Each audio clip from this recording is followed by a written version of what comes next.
Hello दोस्तों, आपका हमारे चैनल एमजे स्टडी पर स्वागत है। तो भाई, दिल्ली पुलिस कांस्टेबल जो भर्ती 2025 में होने वाली है, उसके लिए हमने जीके क्लासेस स्टार्ट की हुई है। आपने फर्स्ट क्लास ज़रूर देखी होगी जिसमें मैंने हड़प्पा सभ्यता के क्वेश्चन करवाए थे। आज हमारी सेकंड क्लास है जिसमें हम प्राचीन धार्मिक आंदोलन से रिलेटेड इम्पोर्टेंट क्वेश्चन एमसीक्यू आपको कराएंगे। सारे कवर करने की कोशिश करेंगे और जो कुछ रह जाएंगे वो हम कल नेक्स्ट वीडियो में करेंगे। इसलिए चैनल को सभी भाई कर लें सब्सक्राइब, वीडियो को कर दें लाइक शेयर अपने दोस्तों में फटाफट। तो बिना टाइम वेस्ट किए वीडियो को करते हैं स्टार्ट और चलते हैं अपने क्वेश्चनों पर। तो फर्स्ट क्वेश्चन है हमारा, सबसे पुराना वेद डैश है।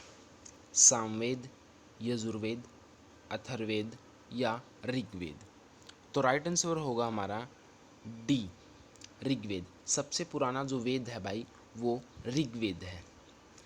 नेक्स्ट क्वेश्चन है हमारा, धनुर्वेद यजुर्वेद का उपवेद है। इसका संबंध निम्न में से किससे है? चिकित्सा से, वास्तुकला से, कला एवं संगीत से, युद्ध कौशल से। राइट आंसर रहेगा डी, युद्ध कौशल से। जो धनुर्वेद यजुर्वेद का उपवेद है, इसका संबंध युद्ध कौशल से है, युद्ध कौशल से। नेक्स्ट क्वेश्चन करेंगे, वेदों का इनमें से कौन सा अंग जटिल शब्दों के अर्थ एवं व्याख्या के लिए प्रसिद्ध है? कल्प, छंद, व्याकरण, निरूकत। राइट आंसर रहेगा डी, निरूकत। वेदों का इनमें से कौन सा अंग जटिल शब्दों के अर्थ एवं व्याख्या के लिए प्रसिद्ध है? वो निरूकत, निरूकत। नेक्स्ट क्वेश्चन करेंगे, वेदों को इंडो आर्यन आर्यन सभ्यता का सर्वप्रथम साहित्यिक अभिलेख माना जाता है। इसमें शामिल चार वेदों के नाम ऋग्वेद, सामवेद, यजुर्वेद और डैश है। तो हमें जो चौथा वेद है उसका नाम बताना है। तो इसका राइट आंसर होगा अथर्ववेद, यानी कि option number A. Next question है, डैश सबसे पुराना उपनिषद है? ईशा उपनिषद, मंडूकप्य उपनिषद, केना उपनिषद, छांदोग्य उपनिषद।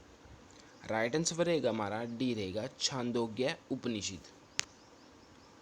नेक्स्ट क्वेश्चन है, निम्नलिखित में से किस उपनिषद में वसुधैव कुटुंबकम शब्द का उल्लेख किया गया है? महाउपनिषद में, छांदोग्य उपनिषद में, बृहदारण्यका उपनिषद में, केनोपनिषद में। तो राइट आंसर रहेगा ए, महाउपनिषद में इसका उपयोग किया गया था। निम्न में से किस वेद में संगीत से संबंधित ज्ञान संग्रहित है? ऋग्वेद, अथर्ववेद, सामवेद या यजुर्वेद। राइट आंसर रहेगा सी, सामवेद। निम्न में से किस वेद में संगीत से संबंधित ज्ञान है? वो है सामवेद। सामवेद में संगीत से रिलेटेड बातें हैं। भारत का राष्ट्रीय आदर्श वाक्य सत्यमेव जयते अर्थात सत्य की हमेशा विजय होती है किस प्राचीन भारतीय शास्त्र से उदित एक मंत्र है? तो बताना भाई ये किससे लिया गया है? तो राइट आंसर यानी एक बार ऑप्शन देख लेते हैं, ऋग्वेद, मंडूकोपनिषद, भगवत गीता या मत्स्य पुराण। राइट आंसर हमारा रहेगा वो रहेगा बी, मुंडकोपनिषद से लिया गया था हमारा सत्यमेव जयते। नेक्स्ट क्वेश्चन है, निम्नलिखित में से कौन सा वेद जादुई अनुष्ठानों और वशीकरण के बारे में बताता है? यानी जादू टोनों से रिलेटेड हमारा कौन सा वेद है? अथर्ववेद, सामवेद, ऋग्वेद या यजुर्वेद।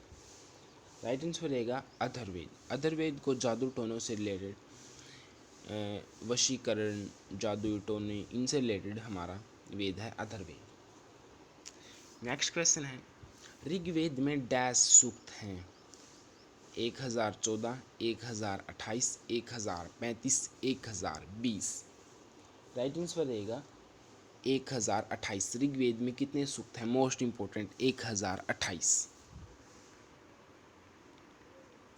नेक्स्ट क्वेश्चन है, लोकायत दर्शन का अन्य नाम है? मनुस्मृति, चार्वाक दर्शन, सांख्य दर्शन, वैशेषिक दर्शन। राइट आंसर रहेगा बी, चार्वाक दर्शन।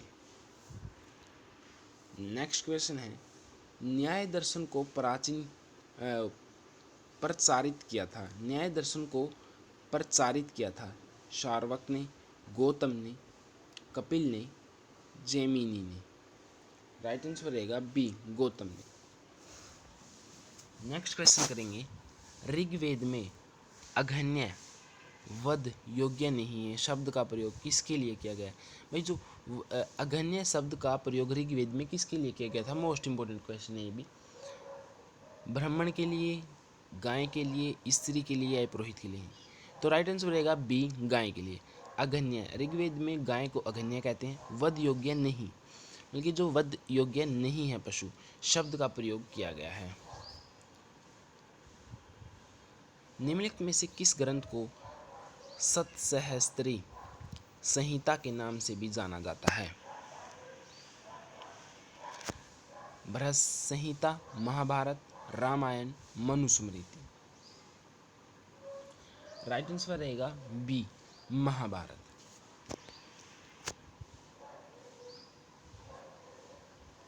ऋग्वेद के 10वें मंडल में निम्नलिखित में से कौन सा स्रोत विवाह समारोह पर प्रकाश डालता है? ऋग्वेद के 10वें मंडल में निम्नलिखित में से कौन सा विवाह समारोह पर प्रकाश डालता है? सूर्य सूक्त, पुरुष सूक्त, दान स्तुति, उर्णसूत्र। राइट आंसर रहेगा पुरुष सूक्त। याद रखना 10वें मंडल में ये पुरुष सूक्त। सतपथ ब्राह्मण से संबंधित राजा विदेह माधव से संबंधित ऋषि थे? ऋषि भारद्वाज, ऋषि वशिष्ठ, ऋषि विश्वामित्र, ऋषि गौतम, रुहुगन। राइट आंसर हमारा रहेगा वो रहेगा डी, ऋषि गौतम रुहुगन। नेक्स्ट क्वेश्चन हमारा, डैश उपनिषदों में से डैश उपनिषद मुख्य माने जाते हैं? तो भाई कौन कौन से जो मुख्य माने जाते हैं उनका डेटा पूछ रहे हैं। तो राइट आंसर एक बार ऑप्शन देखते हैं, 108 और 13, 116 और 22, 100 और 12, 99 और 10। राइट आंसर हमारा रहेगा वो रहेगा ए, यानी कि 108 और 13। 118 उपनिषदों में से 13 उपनिषद मुख्य माने जाते हैं, यानी 108 में से केवल 13 को ही उपनिषदों को मुख्य माना जाता है। मोस्ट इंपॉर्टेंट है ये। यजुर्वेद में यजुर का अर्थ क्या है? जीवन, प्रकृति, बलिदान, सत्य। तो बलिदान शब्द यजुर का अर्थ है बलिदान। नेक्स्ट क्वेश्चन करेंगे, कठोपनिषद में नचिकेता नामक एक किशोर और देवता के बीच हुई बातचीत दर्ज है। निम्नलिखित में से कौन सा देवता नचिकेता से बात कर रहा है? भगवान यम, भगवान शिव, भगवान इंद्र, भगवान कार्तिकेय। राइट आंसर हमारा भगवान यम। भारत की वैदिक काल अवधि कब तक चली? 1500 टू 600 तक, 336 से 323 बीसी तक, 3000 से 2600 बीसी तक, 550 से 323 तक बीसी तक। तो राइट आंसर है हमारा वो है ऑप्शन नंबर ए, 1500 से 600 बीसी तक वैदिक काल की अवधि थी। 1500 से 600 बीसी तक वैदिक काल की अवधि थी। ऋग्वेद में ऐसे डैश मंत्र हैं जिनमें अप्रमाणिक वलिखिलिया भजन शामिल हैं? 549, 1028, 760, 1875। राइट आंसर है हमारा वो है बी, यानी कि 1028। नेक्स्ट क्वेश्चन है, पुराणों के अनुसार भगवान विष्णु ने पृथ्वी को बचाने के लिए डैश का रूप धारण किया था जो पानी में डूब गई थी? एक शेर, एक वराह, एक बाघ, एक हाथी। पुराणों के अनुसार भगवान विष्णु ने पृथ्वी को बचाने के लिए डैश का रूप धारण किया था जो पानी में डूब गई थी। तो क्या होगा इसका आंसर? एक शेर, एक वराह, एक बाघ या एक हाथी। राइट आंसर रहेगा बी, एक वराह। ऋग्वेदिक पणि किस वर्ग के नागरिक थे? पुरोहित थे, स्वर्णकार थे, लोहार थे या व्यापारी थे? यानी पणि किसे कहा जाता था ऋग्वेदिक में? 23 का राइट आंसर होगा व्यापारी। जो ऋग्वेद में पणी होते हैं उसको व्यापारी कहते हैं, पणी को व्यापारी कहते हैं। यानी कि नेक्स्ट क्वेश्चन करेंगे, ऋग्वेदिक काल के प्रारंभ में निम्न में से किसे महत्वपूर्ण मूल्यवान संपत्ति समझा जाता है? ऋग्वेदिक काल के प्रारंभ में निम्न में से किस महत्वपूर्ण मूल्यवान संपत्ति समझा जाता है? भूमि को, गाय को, स्त्री को या जल को? राइट आंसर है हमारा वो होगा बी ऑप्शन, गाय को। यानी कि गाय को बहुत ज़्यादा वो मानते थे ऋग्वैदिक काल में, गाय को। सुमेलित करना है ब्राह्मण, गृहस्थ, वानप्रस्थ, संन्यास। यानी आपको जन्म के अनुसार कि कौन सा सुमेलित करना है, किस समय में संन्यास लेना चाहिए, कब वानप्रस्थ, कब गृहस्थ और कब ब्रह्मचारी है। तो इसका राइट आंसर बताता हूँ मैं आपको। इसका राइट आंसर होगा हमारा डी, यानी कि पहला ही ब्रह्मचर्य जन्म से 25 वर्ष तक, दूसरा गृहस्थ 25 से 50, वानप्रस्थ 50 से 75, संन्यास 75 से 100। नेक्स्ट क्वेश्चन है, किन 3 वेदों को संयुक्त रूप से वेद त्रयी कहा जाता है? ऋग्वेद, यजुर्वेद, अथर्ववेद, ऋग्वेद, सामवेद, अथर्ववेद, ऋग्वेद, सामवेद, यजुर्वेद, यजुर्वेद, सामवेद या अथर्ववेद? तो जो इसका राइट आंसर है वो है सी, ऋग्वेद, सामवेद और यजुर्वेद। नेक्स्ट क्वेश्चन करेंगे, वैदिक सभ्यता में आर्यों की भाषा क्या थी? पाली, प्राकृत, संस्कृत या अवधी? तो राइट आंसर है संस्कृत। वैदिक सभ्यता में आर्यों की भाषा थी वो थी संस्कृत। नेक्स्ट है, कौन सा अभिलेख ईरान से भारत में आए आर्यों का उल्लेख करता है? भोगचुकोई अभिलेख, जूनागढ़ अभिलेख, हाथी गुफा अभिलेख, भीतरगांव अभिलेख? तो राइट आंसर है हमारा भोगचुकोई अभिलेख। बाल गंगाधर तिलक ने आर्यों का मूल स्थान किसे माना है? यूरोप को, तिब्बत को, हंगरी को, आर्कटिक प्रदेश को? राइट आंसर हमारा वो है डी, आर्कटिक प्रदेश को। बाल गंगाधर तिलक के द्वारा माना जाता है कि आर्यों का मूल स्थान आर्कटिक प्रदेश था। ऋग्वेद में उत्तर भारत की कितनी नदियां का उल्लेख है? 12, 14, 20 या 25? राइट आंसर है 25। ऋग्वेद में उत्तर भारत की कितनी नदियों का उल्लेख हुआ है? उसका आंसर होगा 25, यानी कि 25। गायत्री मंत्र का उल्लेख ऋग्वेद के किस मंडल में है? गायत्री मंत्र का उल्लेख पूछ रहे हैं कि ऋग्वेद के किस मंडल में है? पहले में, दूसरे में, तीसरे में या चौथे में? राइट आंसर रहेगा तीसरे में। तीसरे में गायत्री मंत्र का उपयोग किया गया। फिर से एक सूची आ गई है, सूची 1 को सूची 2 से मिलान करना है। यहाँ पर नदी का नया नाम लिखा गया है और एक तरफ नदी का पुराना नाम लिखा गया है। जैसे कि झेलम, रावी, चिनाब, व्यास जो पहले के नाम हैं और जो नए नाम हैं और पुराने नाम हैं प्रूषणी, वित्सता, विपाशा, अस्किनी। तो इसका राइट आंसर होगा बी, यानी कि झेलम, वित्सता, रावी, प्रूषणी, चिनाब, अस्कनी, व्यास, विपाशा, ये इसके राइट आंसर होंगे। यानी कि ऑप्शन नंबर बी इसका राइट होगा। नेक्स्ट क्वेश्चन करेंगे, ऋग्वेद का कौन सा मंडल पूर्णतः सोम को समर्पित है?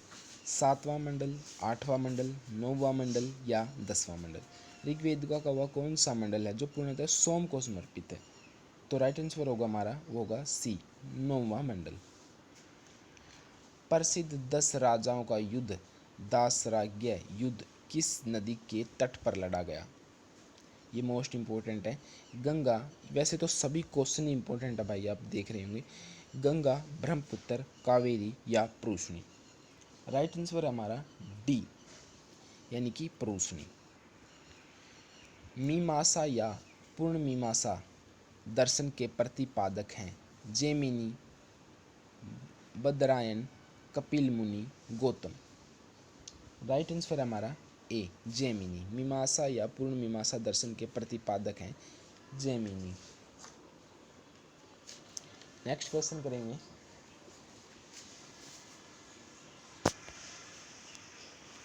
चरक संहिता नामक पुस्तक किस विषय से संबंधित है? अर्थशास्त्र, राजनीति, चिकित्सा या धर्म से?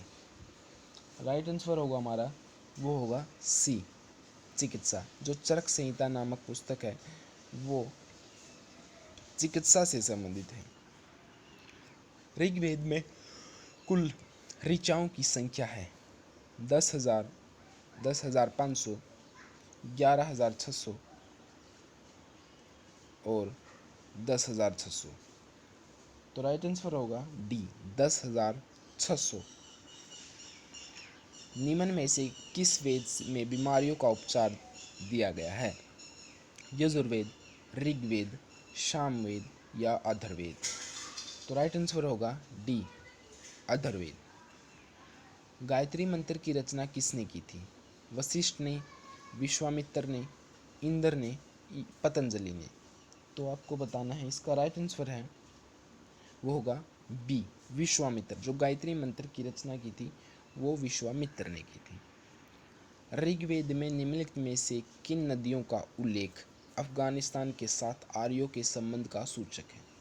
अस्किनी, गंगा, कुबाकुरम, विपाशा, शतुद्री? तो राइट आंसर होगा सी, कुबा और कर्मो। पुरुष सूक्त किस वेद का एक मंत्र संग्रह सूक्त है? अथर्ववेद, यजुर्वेद, ऋग्वेद या सामवेद? तो राइट आंसर होगा ऋग्वेद। आर्य शब्द इंगित करता है नर जाति, यायावरी जन, भाषा समूह, श्रेष्ठ वंश? राइट आंसर है डी, श्रेष्ठ वंश।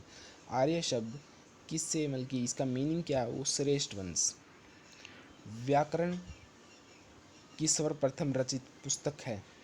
महाभाष्य, अष्टाध्यायी, यजुर्वेद या ऋग्वेद? तो इसका राइट आंसर होगा बी, अष्टाध्यायी। वैदिक भजनों या मंत्रों के संग्रह को डैश के नाम से जाना जाता है? ज्ञाति, बाली, संहिता, विधाता? तो इसका 44 का राइट आंसर है संहिता।